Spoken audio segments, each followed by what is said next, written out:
말씀에서 믿음이 나옵니다. 말씀에서 지혜를 얻습니다. 능력을 얻습니다. 말씀에서 위로와 소망을 얻습니다. 말씀에서 회개가 나오고 변화가 됩니다. 하나님의 뜻을 깨달아 순종하게 됩니다.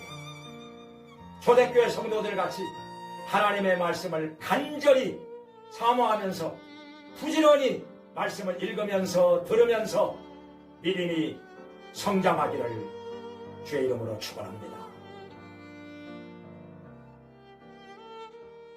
성경 사도행전 20장 6절부터 12절에 보면은 여기 놀라운 사건이 하나 나옵니다. 그것은 하나님의 말씀을 듣다가 유두거가 졸다가 3층에서 떨어져 죽은 사건입니다. 일이 어떻게 되는가 하니 바울과 그 일행은 유럽에서 배를 타고 아시아로 건너옵니다. 그 중에 첫 번째 항구가 드로아 항구인데 드로아에서 일주일 동안을 머물러 있게 됐습니다. 마지막 날이 됐는데 그날은 안식일이었습니다. 낮에는 예배를 드렸고 저녁이 되니까 성도들이 다 한 집에 모였습니다. 말씀을 강론하기 시작하는데 사람들이 너무나도 많이 모였기 때문에 바닥에는 더 이상 앉을 자리가 없습니다. 그래서 청년 유두고는 창틀에 걸터 앉아서 하나님의 말씀을 경청하고 있었습니다. 밤중쯤 되었는데 너무나도 졸리는 것입니다.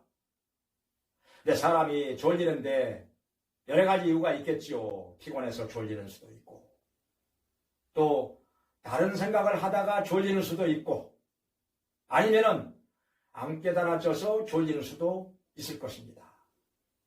어떤 이유에서 그랬는지는 몰라도 청년 유두고가 밤중쯤 되었을 때 말씀을 듣다가 졸았습니다.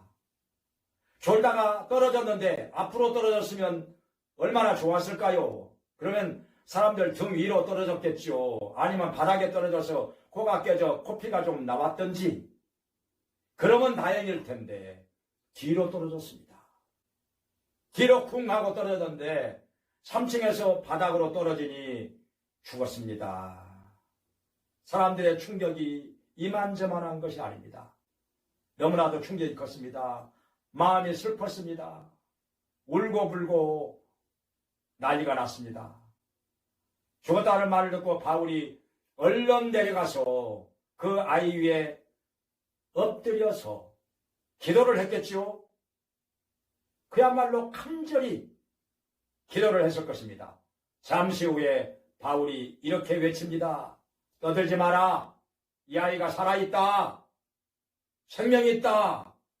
하니까 사람들이 크나큰 위로와 소망을 얻게 된 것입니다. 정말 감사할 일이죠. 불행 중 다행입니다. 이 아이가 떨어져 죽었지만은 다시 살아났으니 그래서 바울은 하나님의 말씀 가르치는 것을 계속해서 할 수가 있었던 것입니다. 아침에 먼동이 틀 때까지 말씀을 강론하는 일을 계속했습니다. 계속 말씀을 들었습니다. 그러고 나서 떡을 떼며 성찬식을 한 다음에 예루살렘으로 향하여서 먼 길을 떠나게 됐던 것입니다. 바울은 한숨 자지 않고 말씀을 가르치다가 예루살렘을 향하여 먼 길을 떠나게 됐던 것입니다. 여기서 우리가 주목해야 될 사건은 무엇인가 하니 떨어져 죽었다가 다시 살아났다 이것이 아니라 밤을 새워가면서 하나님의 말씀을 들을 정도로 그렇게 사모했다는 것입니다. 여기에 초점을 맞추고 있는 것입니다. 왜 그렇게 말씀을 사모했을까요? 말씀에서 모든 것이 나오기 때문에. 말씀에서 믿음이 나옵니다. 말씀에서 지혜를 얻습니다. 능력을 얻습니다. 말씀에서 위로와 소망을 얻습니다. 말씀에서 회개가 나오고 변화가 됩니다. 하나님의 뜻을 깨달아 순종하게 됩니다. 그래서 말씀을 그렇게 간절히 사모했던 것입니다. 성경에 보면은 사마리아 우물가의 여인을 통해서 예수님께로 나온 동네 사람들, 예수님을 이틀이나 더 유하게 하고서 말씀을 들었습니다. 그렇게 사모했습니다.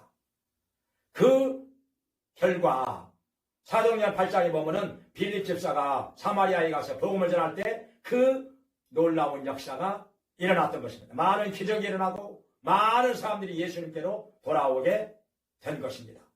성경에 보면은 사도행 17장에서 베레아 사람들은 데살로니가에 있는 사람보다 더 신사적이어서 하나님의 말씀을 날마다 상고하니 믿는 자의 수가 많아지고 헬라의 기부인들과 많은 남자들도 예수님을 믿게 되었더라 했습니다. 과거에 우리나라 사람들 얼마나 간절히 말씀을 사모했습니까? 한 달씩 하나님의 말씀을 공부를 하기도 했었습니다. 농한기가 되면은 부흥회를 해도 월요일부터 토요일까지 했습니다. 그런데 오늘날은 너무나도 많이 짧아졌습니다. 무엇이 그렇게 바빠가지고 세상 일에 시간을 많이 뺏기면서 말씀 듣는 시간이 오늘날 많이 짧아졌습니다. 그래서 우리의 믿음이 안일하게 되고 나태해지게 된 거 아니겠습니까?